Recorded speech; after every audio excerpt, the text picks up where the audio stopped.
Hi everyone, my name is Abby Forcier and I am a private tutor, and today's video is all about strategies for word retrieval and word recall. So I have a couple different activities and games and a book that I've laid out that I'd like to go through. So these first three activities I'm going to talk about are really simple. They're great for on the go or at home.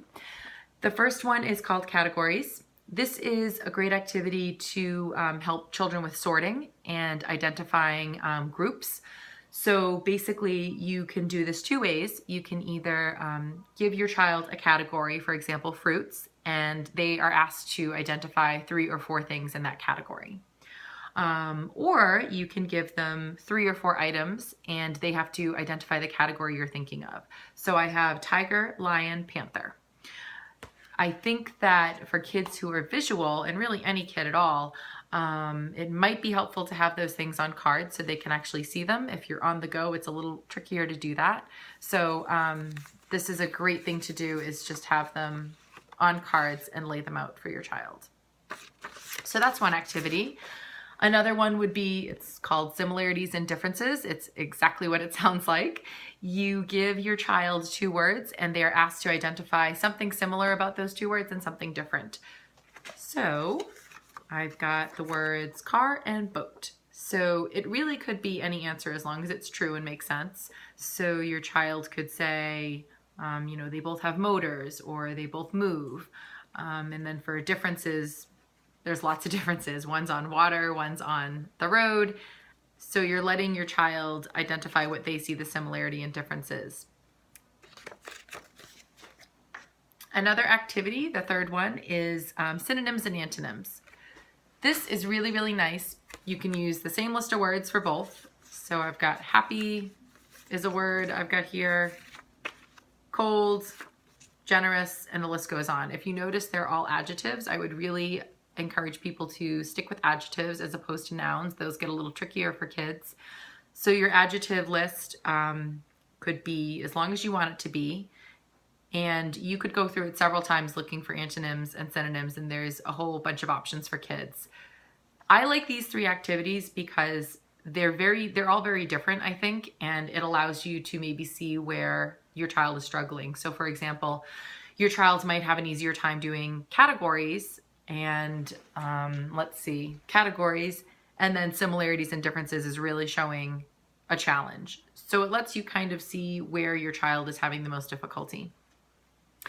Another thing I really love is the game Taboo. So if you're not familiar with the game, it's pretty simple. There's a card and there's a target word at the top, and the person who has the card is trying to get their opponent, usually you do it in teams, but I do it one-on-one. They're trying to get the opponent or the other person to say this word without telling them the word. So the word is, let's skip that one, backpack.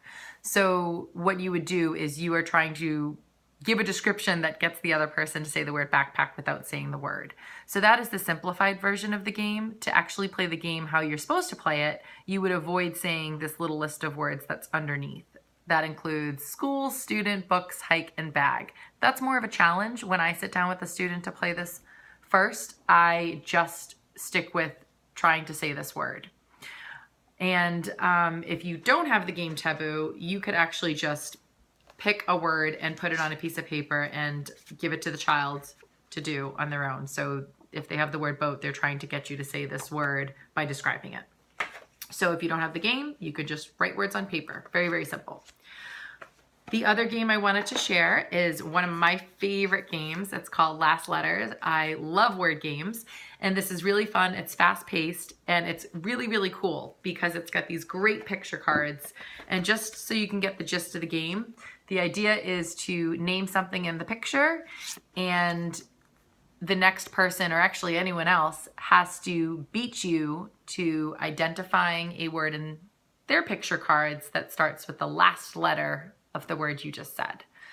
So it's a great game. It's fun. The pictures are really cool and creative, and kids really love this game.